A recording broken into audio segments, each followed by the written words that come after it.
रहीम।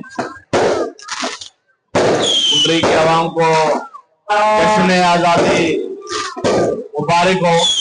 ये जश्न आज़ादी इस साल जश्न आज़ादी के साथ हम मार्का-ए-हक जो इतना कामयाबी के साथ हमारी पाक फौज ने इतनी जबरदस्त हमारे दुश्मन का मुकाबला करके हमारी कौम का फख्र सबसे बुलंद किया है, तो मैं आपको यकीनन मुबारकबाद पेश करता हूँ।